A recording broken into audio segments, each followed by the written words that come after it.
Hello दोस्तों, आप सभी का इस यूट्यूब चैनल उर्दू वाले भैया पर मैं दिल की गहराइयों से आपका इस्तकबाल और खैर मकदम करता हूं।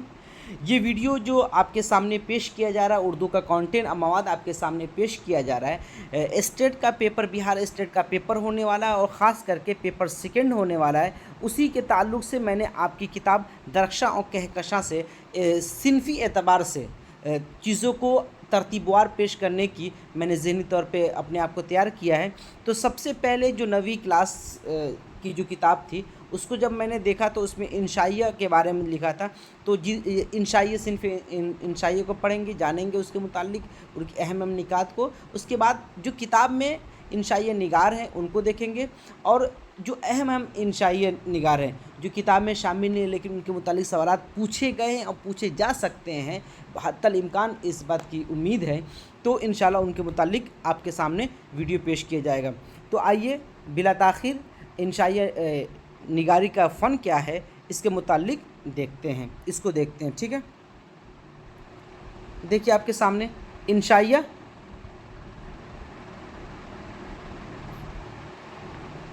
कह कि इंशाइया लफ्ज़ इंशा से मुश्तक़ है। क्या है? लफ्ज़ इंशा से क्या है? इंशाइया मुश्तक़ है कि जिसके माने, इसके माने क्या है? दिल से कोई बात पैदा करना या इबारत आराई करना। ठीक है, ये बात मीनिंग क्या है आप याद रखिएगा। अक्सर डायरेक्टली मीनिंग भी स्टेट में पूछ लेता है, और ये सिर्फ ये नहीं कि आपको स्टेट के लिए ही ये काम आएगा। अगर आप बीपीएससी का टियर 3 का भी तैयारी कर रहे हैं तो वहाँ पे भी ये बहुत कारआमद साबित होगी ये वीडियो और ये कंटेंट। ठीक, क्योंकि किताब के हवाले से है। कह रहे कि इंशाइये में कह रहे कि वो शख्सी ख़यालात और तासुरात जो किसी चीज़ से मुताल्लिक़ हो, इस अंदाज़े से पेश किए जाते हैं कि एक नई बसीरत हासिल हो। कि इंशाइये में क्या कि शख्सी ख़यालात और तासुरात, कि आप किसी शख्स से मुताल्लिक़ आप क्या ख़्याल रखते हैं, आपके ज़हन पर और आपकी शख्सियत पर उसका क्या असर हो रहा है, या उस शख्स के इर्द गिर्द नवाह में जो लोग रह रहे हैं उस पर क्या उसका इम्पेक्ट पड़ रहा है। तो उसको आप एक अंदाज़ा लगाते हैं, और आप पे जो असर पड़ रहा है, चीज़ों को महसूस कर रहे हैं, उसको क्या एक नए तरीके से पेश करने की कोशिश करते हैं, और एक बस आप क्या है उसको नए तरीके से पेश करते हैं। ठीक है, जिससे क्या है कि एक नई बसीरत आपको हासिल होती है, लोगों को, क़ारिईन को। अब देखिए अगला पॉइंट कि इंशाइया अंग्रेज़ी ज़बान से उर्दू में आई है। आपसे अगर सवाल किया जाए कि इंशाइया क्या है, किस ज़बान का लफ्ज़ है, तो अंग्रेज़ी किस ज़बान से उर्दू में आई है, तो क्या है? इंशाइया अंग्रेज़ी ज़बान से उर्दू में आई है। ये याद रखिएगा ज़रूर।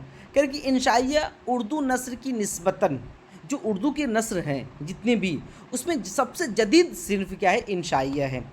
इब्तिदा में हल्के फुल्के मज़ामीन को इंशाइये के ज़ुमरे में रखा गया, लेकिन रफ्ता रफ्ता इंशाइये के ख़द्दोख़ाल सिन्फ़ के तौर पर तय होते चले गए। कि इब्तिदा में स्टार्टिंग में क्या किया कि जो हल्के फुल्के मज़ामीन थे, उन्वान थे, उसको क्या है इंशाइये में बतौर मज़मून शामिल किया गया, लेकिन आहिस्ता आहिस्ता रफ्ता रफ्ता क्या है कि इसके ख़द्दोख़ाल उभर के सामने आए, तो ये एक अलग सिन्फ़ बनकर सामने आ गई। ठीक, अब आगे देखिए क्या कह रहे हैं कि अगला पॉइंट, उर्दू में इंशाइये की तारीख़ सिर्फ 35 साल पुरानी है। ज़्यादा कदीम तारीख़ नहीं है। कितनी साल है?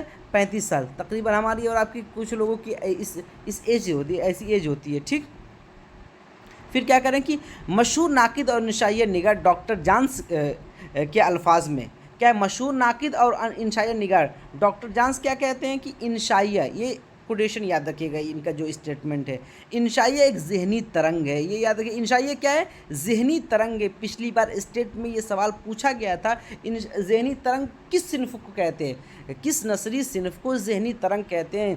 तो इंशाइये को ज़हनी तरंग कहते हैं। इंशाइये को क्या कहते हैं? ज़हनी तरंग कहते हैं, जिसमें बेतरतीब, जिसमें बेतरतीब, गैर मुंज़बित और नापुख्ता ख़यालात और जज्बात का इजहार हो। क्या कह रहे हैं कि एक तो ये ज़हनी तरंग है, इसके साथ साथ क्या है कि बेतरतीब होता है। ऐसा नहीं कि हर एक चीज़ क्या है तरतीबवार पेश की, नहीं, कोई ज़रूरी नहीं है। क्या है कि बेतरतीब चीज़ें पेश की जाती है और गैर मुंज़बित है। ठीक, और नापुख्ता ख़यालात और जज्बात का इजहार होता है। ये पूरा का पूरा स्टेटमेंट जो जॉन्स का है, ये आप याद रखिएगा। ठीक, इसमें ख़ास करके ज़हनी तरंग वाला तो आप ज़हन नशी कर लीजिए, इसको आप अज़बर कर लीजिए अपने ज़हन में। ये सवाल पूछा गया था पिछली बार स्टेट में, तो इस बार भी मुमकिन है कि बहुत मामूली चीज़ है ये कि इंशाइया के मुताल्लिक तो पूछा जा सकता है। ठीक, اگلا پوائنٹ دیکھیے کر کہ جونس نے انشائیے کو ذہن کا ایک آزاد ترنگ کہا ہے، وہی ذہنی ترنگ کہا ہے، ٹھیک ہے۔ جونس نے کس نے کہا ہے آزاد ترنگ، کس نے کہا تھا ذہنی ترنگ کس نے کہا ہے؟ تو جونس نے کہا ہے، یہ آپ بات ذہن نشر کر لیجئے۔ پھر کر کہ انشائیے کی جان یہی ترنگ ہوا کرتی ہے، کر کہ کیا انشائیے کی جان کیا ہے؟ یہی ترنگ ہوا کرتی ہے۔ انشائیے میں یہ ترنگ ہی کی کیفیت ہوتی ہے جو اسے دوسرے اصناف ادب سے الگ کرتی ہے، کہ جو ذہنی ترنگ ہے کیا ہے، یہی اس کی سب سے اہم خصوصیت بھی ہے، اور یہی کیا ہے ترنگ کہ دوسرے جو اصناف ہے، جو دوسری صنفیں ہیں نثر کی، خاص کر کے اردو ادب کی، یہ اس سے علیحدہ کرتی ہے، یہ صنف کیا ہے دوسرے اصناف سے اس خصوصیت کی بنا پر اپنے آپ کو اپنا ایک الگ راہ بناتی ہے، ٹھیک۔ پھر کیا کرے اگلا پوائنٹ کہ انشائیے میں غزل کا سا انداز ہوتا ہے، کیا انشائیے میں غزل کا سا انداز ہوتا ہے، کیوں ہوتا ہے؟ دیکھیے کہہ رہے ہیں کہ یعنی گہری سے گہری بات خوشگوار انداز میں پیش کی جاتی ہے۔ آپ اگر غزل کی جو صنف ہے اس کو پڑھیں گے، اور انشاءاللہ کیا جلدی آپ کے سامنے میں غزل کی جو صنف اس پہ ویڈیو بناؤں گا۔ اگر آپ کو مزید ابھی پڑھنا ہے تو آپ پلے لسٹ میں جو پیپر فرسٹ کا ہے اس میں دیکھ لیجیے، صنف غزل کے متعلق باتیں کی گئی ہیں، اور بہت کیا ہے باریکی سے اور تفصیلاً اس پہ گفتگو کی گئی ہے۔ تو کیا کہ جو غزل سا انداز کیا ہے کہ گہری سے گہری بات کیا ہے کہ بہت مختصر الفاظ کے انتخاب کرتے ہوئے بات کہی جاتی ہے، اور خوشگوار انداز میں۔ ایسا نہیں کہ آپ جب لفظوں کا انتخاب کریں تو ایسے گھسی پٹی زبان یا الفاظ کا انتخاب کر لیں جس کو سننے کے بعد آپ کا ذہن کیا سننے کے لیے آمادہ نہ ہو، بلکہ غزل میں ایسے الفاظ کا انتخاب کیا جائے کہ پہلا ہی جیسے غزل کا پہلا مصرع اور پہلا لفظ بولا جائے تو آپ ذہنی طور پر سننے کے لیے اس آمادہ ہو جائیں۔ تو یہ چیزیں کیا ہے، اسی لیے انشائیے کی ابتدا ہی ایسی ہوتی ہے، یا اس کا عنوان ہی ایسا ہوتا ہے کہ فوراً آپ پڑھنے کے لیے اپنے آپ کو آمادہ کر لیتے ہیں، تیار کر لیتے ہیں، ٹھیک۔ دیکھیے اگلا پوائنٹ، انشائیے کے موجد مونٹین نے انشائیے کو ذاتی شبیہ سے تعبیر کیا ہے۔ تو اس میں دو پوائنٹ آپ کے سامنے رکھیے، انشائیے کے موجد کون ہے؟ مونٹین ہے، ٹھیک ہے، اور انہوں نے کیا کہا انشائیے کو کس سے تعبیر کیا ہے؟ ذاتی شبیہ سے، کہ ذاتی شبیہ شباہت آپ کی کیسی، آپ کا روپ ریکھا کیا ہے، ہاں آپ حقیقتاً ہیں کیا، تو اسی جو آپ ہیں دکھ رہے ہیں لوگوں کے سامنے، جو آپ ریئیکٹ کر رہے ہیں، آپ کے معاملات جو لوگوں کے ساتھ ہیں، جو احباب کے ساتھ یا پاس پڑوسیوں کے ساتھ یا رفقا کے ساتھ، تو اسی کو کیا ہے کیا کیا جاتا ہے انشائیے میں پیش کیا جاتا ہے، ٹھیک ہے۔ ابھی میں نے بتایا کہ شخصی اظہار اس میں ہوتا ہے، انشائیے میں شخصی اظہار ہوتا ہے کہ شخص کا اظہار کیا جاتا ہے، آپ کا پوری زندگی ہے اسے کسی ایک پہلو کسی ایک واقعے کو قلم بند کر دیا جاتا ہے، ٹھیک۔ آپ لمحے کے لیے ملاقات کی اور وہ لمحہ کیا ہے کہ آپ کے ذہن پر طاری ہو گیا، یا آپ کو کچھ سیکھنے کو ملا، اسے ایسا لگتا ہے کہ ہم ہاں اس کو اگر لفظوں کے ذریعے اور کاپی قلم پر اگر اتار دیں گے قلم کے ذریعے تو لوگوں کو کچھ نہ کچھ محظوظ ہوگا، لوگ محظوظ ہوں گے اس کو سن کر، مسرت حاصل ہوگا۔ تو کیا ہے کہ اسی لیے اس کو ذاتی شبیہ کہا، کس نے کہا ہے؟ موجد جو ان کے ہیں مونٹین نے کہا ہے، ٹھیک۔ یہ لائن آپ ضرور یاد رکھیے گا، یہ بہت امپورٹنٹ ہے، ٹھیک۔ ذاتی شبیہ کس نے کہا ہے؟ مونٹین نے کہا، اور انشائیے کی موجد کون ہے؟ مونٹین ہے، ٹھیک۔ پھر اگلی لائن دیکھیے، انشائیے شخصی جذبات و احساسات اور ذاتی تجربات، اس کو ذاتی کر لیجیے، را لکھ گیا ہے، یہ ذاتی ہوگا، ٹھیک۔ ذاتی تجربات اور مشاہدات کے آئینے دار ہوتے ہیں۔ دیکھیے یہ جو لائن ہے اس کو بھی یاد رکھیے گا، یہ اکثر کہ انشائیے کیا کہ شخصی جذبات و احساسات اور ذاتی تجربات اور مشاہدات کے آئینے دار ہوتے ہیں، ٹھیک ہے۔ اب کیا اگلی لائن کیا کہ انشائیہ لیرک یا گنائیہ کے مماثل قرار دیا جاتا ہے، کہ جو اس کی جو انشائیہ کے لیرکس ہوتے ہیں یا اس کے اندر جو گنائیت ہوتی ہے اسی کے مماثل کیا ہے آپ اس کو قرار دیا جاتا ہے، اسے ٹھہرایا جاتا ہے۔ اگلا پوائنٹ دیکھیے کہ انشائیے میں مواد اور حیت دونوں میں شخصیت کی چھاپ ہوتی ہے، مواد میں تو ہوتی ہے، اس کے ساتھ ساتھ جو حیت جو اسٹرکچر ہوتا ہے اس میں بھی کیا ہے آپ کو شخصیت کی چھاپ نظر آئے گی، ٹھیک۔ اگلا پوائنٹ دیکھیے،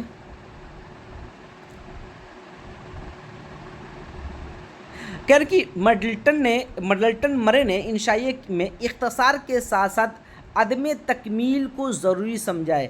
دیکھیے اس کی جو خصوصیت ہے، میلٹن کا نام یاد رکھیے گا، میلٹن مرے، ہاں ان کا پورا نام میلٹن مرے ہے، कह रहे हैं कि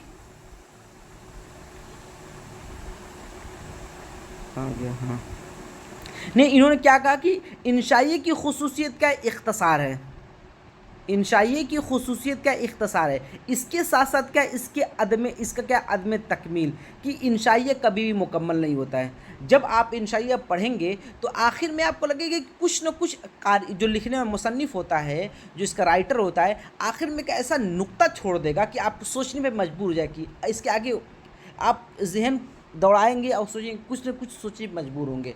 हाँ ठीक है, तो ये कभी भी इंशाइया कभी भी इसके एक तो खुसूसियत क्या है कि ये इख्तिसार, इसमें इख्तिसार होता है, और दूसरी खुसूसियत क्या है कि ये कभी भी मुकम्मल नहीं होता। अदम तकमील मतलब मुकम्मल नहीं समझा जाता है। इंशाइया मौजू के इंतखाब में आज़ादी होती है, और एक चीज़ क्या है कि इंशाइया में कि आप मौजू को फ़िक्स नहीं कर सकते कि सिर्फ इन्हीं मौज़ूआत के मुताल्लिक़ क्या है इंशाइया लिखे जाएंगे। आप किसी भी मौजू, जैसे कि आप देख लीजिए बहुत से ऐसे हैं कि क्या बोलते हैं, मच्छर लिख दिया, लालटेन लिख दिया, लैंप लिख दिया, अरहर का खेत लिख दिया, वकील साहब, हाजी साहब, फ़लाँ फ़लाँ क्या है शामत आमाल इंशाइया आपके सामने मंजर आम पे अभी नीचे आएंगे। तो क्या है कि मौजू का इसमें क़ैद कतई नहीं है, किसी भी मौजू पर आप क्या आज़ादाना तौर पर अपने ख़यालात का इजहार कर सकते हैं। अगला पॉइंट देखिए, इंशाइया में किसी ख़ास तरकीब के साथ ख़यालात का इजहार नहीं होता है। ठीक है, कि कह रहे हैं कि किसी ख़ास तरतीब के साथ क्या है आप अपने ख़यालात का इजहार नहीं करते हैं। हाँ, बेतरतीब चीज़ों को बयान करते हैं। मैंने अभी ऊपर आपको बताया था कि बेतरतीबी क्या है, इसकी एक खूबी है। जॉनसन ने इंशाइया को गैर मुनज़्ज़म अदब पारा कहा है। इंशाइया ने, जॉनसन ने क्या कहा है कि इंशाइया क्या है कि गैर मुनज़्ज़म अदब पारा है। जब तरतीब नहीं है तो गैर मुनज़्ज़म तो होगा ही, जब बेतरतीब कोई चीज़ है तो गैर मुनज़्ज़म हो गई। तो क्या है कि इंशाइया को गैर मुनज़्ज़म अदब पारा किसने कहा है, तो जॉनसन ने कहा, ये याद रखिएगा, जॉनसन ने कहा है। ठीक है, जॉनसन ने ये कहा है। गैर मुनज़्ज़म अदब पारा कौन सा है, कौन सा नसरी सिन्फ़ है जो गैर मुनज़्ज़म अदब पारे के ज़ुमरे में आती है या शामिल की जाती है, तो वह है इंशाइया। ठीक है, इंशाइया पे सवालात 3-4 आपके स्टेट में ज़रूर आएंगे, तो कम से कम सिन्फ़ के बारे में तो आपको मालूमात बुनियादी होनी चाहिए, इसीलिए मैं इसको थोड़ा सा बयान कर रहा हूँ। इंशाइया में शख्सी एहसासात और तासुरात को बुनियादी अहमियत हासिल होती है। बार बार ये लफ्ज़ क्या है घूम फिर कर आपके सामने पेश हो रहा है कि शख्सी एहसासात और तासुरात को बुनियादी अहमियत हासिल होती है कि अगर आपके सामने कोई चीज़ है, आप उसके मुतालिक आपके ज़हन पे क्या तारी हो रहा है, आप महसूस क्या कर रहे हैं, आप क्या तासुर ले रहे हैं, तो उसी को क्या है आप बयान करते हैं। ठीक, कह रहे बेकन ने इंशाइया को एक ऐसी मुख्तसर सी तहरीर का है, बेकन ने क्या कहा है कि इंशाइया को एक ऐसी मुख्तसर सी तहरीर का है जिसमें बग़ैर किसी तजस्सुस और खोज के हकीकत का इज़हार होता है। कि हकीकत का इज़हार तो होता है लेकिन उसकी जांच और तफ्तीश नहीं की जाती है। ठीक, उसमें तजस्सुस, क्यूरियोसिटी नहीं रहती कि ये चीज़ हकीकतन मौजूद है कि नहीं है। जब हम कोई बात कहते हैं तो दलाल के साथ पेश करते कि नहीं करते हैं, भाई इसकी दलील दीजिए, आप रेफरेंस दीजिए। लेकिन क्या है कि हकीकत को पेश का इजहार होता है, लेकिन बगैर क्या है किसी तजस्सुस और खोज के क्या है हम हकीकत का इजहार करते हैं। और कौन कह रहा है ये, बेकन कह रहे हैं। ये लफ्ज़ याद रखिए कि बेकन क्या कि एक ऐसी मुख्तसर तहरीर का है जिसमें बगैर किसी तजस्सुस और खोज के हकीकत का इजहार होता है। ठीक, आप किसी शख्स के मुताल्लिक कोई चीज़ आपने महसूस किया, उसके अमल से कोई चीज़ आपको एहसास हुई, तो आप क्या कि उसको इजहार कर दिया, आपने उसका इजहार कर दिया, बाकायदा उसको दलील के तौर पर क्या बोलते हैं उसकी हवाला नहीं देते हैं कि ये चीज़ फ़ला आप शाहिद है, जाकर उनसे पूछ सकते हैं ये सब, तब तो तहक़ीक़ के दायरे में आ जाएगा। फिर उस ज़हनी तरंग कहाँ रहेगी, हाँ, पढ़ने में मज़ा कहाँ आएगा, उसमें तासीर कहाँ बाकी रहेगी। तहक़ीक़ एक मुझे तो ऐसा लगता है तहक़ीक़ जो रिसर्च है बहुत खुश्क मज़मून है, उसमें लुत्फ़ अंदोज़ी नहीं है, आपको कहीं नहीं ऐसा क्या चीज़ें पढ़ रहे हैं हम, हाँ ठीक। तो लेकिन ये सब क्या है कि ज़हनी तरंग है, आपको पढ़ने में मज़ा आएगा, आपकी ज़बान अच्छी होगी, अल्फाज पे गिरफ्त होगी और अल्फाज की जो तरकीब है वो आपके ज़हन में याद आएगी, बोलने का तरीका, अदब आएगा। ये सब इसलिए क्या ये सिन्फ़ें ईजाद में हुई हैं इन सिन्फ़ों की। आगे देखिए क्या कह रहे हैं कि انشائی میں رمزیت اور تہداری ہوتی ہے. دیکھیے رمز و ایما، اشارے اور کنائے میں کیا ہے یہ بات کی جائے، اور تہداری ہوتی ہے کہ ایک لفظ آپ کو بیان کر دیا، اس لفظ کی کیا گہرائی ہے آپ کو سمجھنا پڑے گا. مصنف نے اس لفظ کا انتخاب کرتے سمے کن کن چیزوں کو ذہن میں رکھا ہے، وہ کیا ہے آپ کو سمجھنے کی کوشش کرنی پڑتی ہے. ٹھیک ہے، تو تہداری ہوتی ہے کہ ایک بات کہہ دی گئی اور اس میں گہرائی بہت زیادہ ہوتی ہے. کہ انشائیے کی اگلا پوائنٹ کیا ہے کہ انشائیے کی ایک خصوصیت انشائیے کا مکمل نہ ہونا. ابھی میں نے کہا عدم تکمیل، یہ اسی کو سمجھیے کہ انشائیے کی ایک خصوصیت کیا ہے کہ انشائیہ مکمل نہیں ہوتا ہے، عدم تکمیل ہوتا ہے. ٹھیک، اب دیکھیے انشائیے کی 3 خصوصیات کون کون سی ہے جو کتابوں میں دی گئی ہے. پہلی خصوصیت احساس شعریت. ابھی میں نے کہا لیرکس اور گنائیت کیا ہے اس کے اندر ہونی چاہیے، یا غزل سا انداز پڑھنے کے بعد کیا کہ غزل سا آپ کو انداز ہوتا ہے. اور دوسری صنف کیا وسعت علم. دیکھیے ایک سب سے بڑی بات، جب آپ رمز و ایما سے رمزیت سے آپ کام لے رہے ہیں، تہداری سے آپ کام لیں گے، کیا لفظوں کا انتخاب، آپ کم لفظوں کے انتخاب میں بہت زیادہ باتیں کہنی ہیں، تو آپ کو علم کا کیا وسعت علم ہونا ضروری ہے.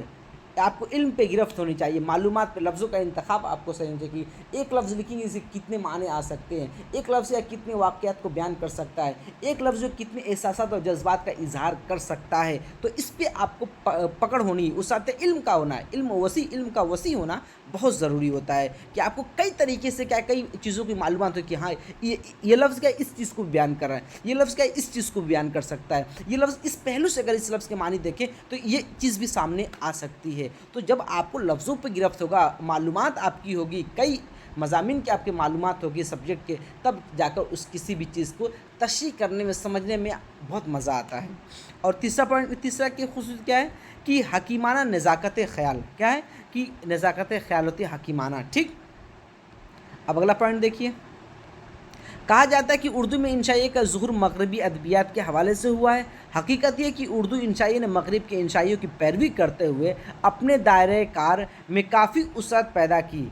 مثلاً یہ کہ انشائیے میں طنز و مزاح کا عنصر نمایاں ہوتا ہے. اگر آپ انشائیے میں دیکھیں گے اس میں طنز و مزاح زیادہ ہوتا ہے، مزاح بھی ہوتا ہے، طنز بھی ہوتا ہے. کہ جو مزاح پیدا کرتے ہیں کس طریقے سے پیدا کرتے ہیں، طنز کر کے مزاح پیدا کرتے ہیں. جیسے کہ آپ اپنے دوستوں کے ارد گرد ہوں یا دوستوں کے درمیان گھرے ہوئے ہوں، تو جب تک ایک دوست کی کھنچائی نہیں ہوگی تب تک دوستی ادھوری سمجھی جاتی ہے. کسی نے ایک کی کیا ہے آپ کی کھنچائی ہونی ضروری ہے، اور وہ کھنچائی ہوتے ہوتے کس طرح ایک دوست سے دوسرے دوست پر شفٹ ہو جاتی ہے، موو کر جاتا ہے، اس انسان کو بھی اور سامنے والوں کو بھی اندازہ نہیں ہوتا ہے کہ پتہ نہیں کس وقت کس پر یہ لوگ دوست کے جو گروپ پہ موو کر جائیں. ٹھیک، تو کیا کہ طنز مزاح تو پیدا کیا جاتا ہے، اس میں مذاق اور تمسخر پیدا کیا جاتا ہے، لیکن کس کے ذریعے آپ کے طنز کر کے. اور وہ طنز بھوڑا پن نہیں ہوتا ہے، بہت غلیظ ٹائپ کے طنز نہیں ہوتے، ایسے طنز ہوتے ہیں کہ آپ سن کر واہ کیا بات کر دی آپ نے، کیا کسی شخص ارے کیا بات کر دی آپ نے، بہت مزہ آ گیا سن کے. طنز کیا جا رہا ہے، وہ جس پہ طنز کیا وہ بھی اس سے محظوظ ہوتا رہتا ہے. کبھی کبھی تو ایسا ہوتا ہے کہ اگر آپ اس پہ طنز کر رہے ہیں تو وہ بھی اس سے محظوظ ہوتا ہے، اس سے بھی خوش ہوتا ہے کیونکہ وہ طنز کے ادب کے دائرے میں رہ کے کیا جاتا ہے. الفاظ کا انتخاب بہتر طریقے سے ہی کیا جا رہا ہے. آپ بھونڈے الفاظ کا انتخاب نہیں کرتے ہیں کہ جس سے اس کی شخصیت مجروح ہوتی ہوئی آپ کو نظر آئے گی، نہیں، بلکہ بہتر اور ادبی الفاظ کا استعمال کرتے ہوئے اس پہ طنز کرتے ہوئے اس سے آپ محظوظ ہوتے ہیں. اگلا پوائنٹ کیا ہے کہ انشائیے کا باقاعدہ آغاز سر سید سے ہوتا ہے. کہ انشائیے کا باقاعدہ آغاز کس سے ہوتا ہے تو سر سید احمد خان سے ہوتا ہے. یہ اب یاد رکھیے. اب کیا ہے کہ اس کے آغاز و ارتقا پہ آ گئے. ابھی تک فن پہ بات چل رہی تھی، اب کیا اس کے آغاز و ارتقا پہ بات کی جا رہی ہے کہ انشائیے کا آغاز کس سے ہوتا ہے، سر سید احمد خان سے ہوتا ہے. اور ان کا مضمون، ایک جو مضمون ہے امید کی خوشی، انشائیے کے تمام مطالبات کو پورا کرتا ہوا نظر آتا ہے. جو امید کی خوشی ہے، جب آپ اس مضمون کو پڑھیں گے تو اس میں جو انشائیے کی تمام لوازمات جو ہیں، جو اس کے مطالبات جو ہیں انشائیے کے، یہ اس میں آپ کو فلفل ہوتے ہوئے نظر آئیں گے. تو باقاعدہ آغاز کس سے ہوتا ہے، سر سید احمد خان سے. بعض محققین اور ناقدین نے کیا ہے کہ الگ الگ نام دیے ہیں، لیکن ان کو اولیت حاصل ہے. دیکھیے پھر کیا ہے کہ بعض لوگ کہ محمد حسین آزاد کو باقاعدہ پہلا انشائی نگار، اور نیرنگ خیال جو ان کا مضمون ہے، نیرنگ خیال کے انشائیے کو، انشائیے کی اولین نقوش کیا ہے، جو کتاب نیرنگ خیال کیا ہے، اسی کو کیا انہوں نے کیا کہ اولین نقوش کہا ہے انشائیے کا. ٹھیک ہے، कि बाज़ लोगों ने क्या कहा, सर सैयद अहमद ख़ान को कहा है, और बाज़ लोगों ने मोहम्मद हुसैन आज़ाद को कहा, और नारंगी ख़्याल को क्या है, इनके अव्वलीन नुकुश में करार दिए गए हैं। कह रहे कि मोहम्मद हुसैन आज़ाद के अहद को इंशाइये की सुबह काज़िब, रशीद अहमद सिद्दीकी के दौर को इंशाइये की सुबह सादिक कहा है। ये याद रखिएगा, ये स्टेटमेंट याद रखिएगा कि मोहम्मद हुसैन आज़ाद के अहद को इंशाइये की सुबह काज़िब कहा गया है, और रशीद अहमद सिद्दीकी के दौर को क्या कहा गया कि इंशाइये की सुबह काज़िब कहा गया है। तो ये भी सवाल इस तरीके से इस सवाल को ब्रेक करके तोड़ के भी पूछ सकते हैं कि मोहम्मद हुसैन आज़ाद के अहद को इंशाइये का कौन सा दौर कहा गया, सुबह काज़िब कहा गया, सुबह सादिक किया गया, या कोई और सुबह कह गई है। ठीक है, इसी तरह रशीद अहमद सिद्दीकी के दौर के इंशाई निगार को क्या कहा गया है, सुबह सादिक या सुबह काज़िब। ठीक, अब देखिए जो इंशाई निगार जो हैं अहम जो कि थोड़ा सा उनके जो इंशाई है उसको आप ज़हन रखिए। मोहम्मद हुसैन आज़ाद क्या है, शोहरत आवाम और बक़ाए दवाम का दरबार, ये इनका इंशाई है। ठीक, अब्दुल हलीम शरर क्या है, मग़रूर जूता, अब्दुल हलीम शरर का क्या है, एक इंशाई है, मग़रूर जूता हमारे शुअरा का माशूक। ठीक, हसन निज़ामी, ये अक्सर पूछे जाते हैं इंशाई में क्या इनके मुतालिक ज़रूर होता है। और हसन निज़ामी क्या है, NCERT बुक में भी क्या हसन निज़ामी के इंशाई जैसे मच्छर है ये शामिल है, इसलिए मैंने यहाँ पे इसको शामिल कर दिया। मच्छर, मक्खी, उल्लू, लैंप क्या है, मिट्टी का तेल, दिया सलाई क्या है, बहुत मशहूर है। ओस क्या है, NCERT बुक में शामिल है। उंगली का कशफ, ये क्या है कि उंगली का कशफ नहीं कशफ होगा। तो दिया सलाई, ओस, मिट्टी का तेल, ये जो 3-4 हैं ये अक्सर सवाल में पूछे जाते हैं। और ये मच्छर क्या है, इसको याद रखिएगा कि ये किनके इंशाइये हैं। ठीक, आगे देखिए, सज्जाद हैदर यल्दरम, मुझे मेरे दोस्तों से बचाओ, ये पिछली बार सवाल भी आया था इंशाई मतलब कि ये किसका इंशाइया है, तो मुझे मेरे दोस्तों से बचाओ सज्जाद हैदर यल्दरम का लिखा हुआ इंशाइया है। रशीद अहमद सिद्दीकी देखिए, अरहर का खेत, ये बहुत मशहूर है। वकील साहब, चारपाई, हाजी साहब, मुर्शिद, आमद में औरद, क्या ये सब क्या है, रशीद अहमद सिद्दीकी के आपके इंशाइये। रशीद अहमद सिद्दीकी क्या है, आपके SCERT जो है उसमें शामिल है, लेकिन फिर भी इंशाई के हवाले से शामिल नहीं है, लेकिन फिर भी रशीद अहमद सिद्दीकी के मुतालिक आपके सामने उनके इंशाई के हवाले से मैं ज़रूर आप वीडियो बनाकर पेश करूँगा। ठीक, देखिए अगला क्या है, अहमद जमाल पाशा, ये आपके SCERT जो बुक है आपकी दरख्शां कहकशा उसमें शामिल है, मैंने देखा है, तो इसके उनके मुतालिक तफसील में बात होगी, लेकिन उनका अफसाना इंशाई देख लीजिए। कपूर का फ़न, ठीक, कपूर का फ़न, शामत आमाल, ये क्या है, इनके इंशाइये हैं। ठीक, तो आपके सामने क्या है, ये मुख्तसर से जो इंशाइये के फ़न है वो पेश किया गया है। और इंशाल्लाह क्या है कि अब आगे जो इंशाइये निगार हैं 3-4 जो उन्होंने ख़ास करके स्टेट के दरख्शां कहकशा जो किताब है आपकी उर्दू की, उसमें जो शामिल इंशाइये निगार हैं उनको तो ज़रूर पेश करेंगे, और जो मशहूर मारूफ़ क्या है 1-2 उनको हम एक वीडियो में 2-2 3-3 क्या है शख्सियत के मुतालिक बातें की जाएंगी। ठीक है, तो ये आपका जो स्टेट होने वाला है पेपर 2 का 11-12 के लिए, उसके लिए ये कंटेंट आपके सामने पेश किया जा रहा है। तो प्लीज़ आप ज़हन में बात याद रखिए कि मुसलसल इंशाल्लाह एक दिन में 2 वीडियो आपके सामने सुबह शाम पेश किया जाएगा, और जैसे ही एक सिन्फ मुकम्मल होगी दूसरे सिन्फ मुतालिक मारूज़ी सवाल, उस सिन्फ मुतालिक मारूज़ी सवालात पेश किए जाएंगे। ठीक है, तो MCQ बेस्ड क्या है आपके सामने कंटेंट पेश किया जाएगा और आपके सामने गुफ्तगू की जाएगी। चलिए, आप इस चैनल पर बने रहें, अगर पहली बार विजिट करें तो प्लीज़ सब्सक्राइब करें और ज़्यादा इसको शेयर करें अपने साथियों तक, ताकि वो भी उनको भी फ़ायदा हो और मुझे भी फ़ायदा हो। तब तक के लिए अल्लाह हाफ़िज़, अगली क्लास में आपसे मुलाकात होगी।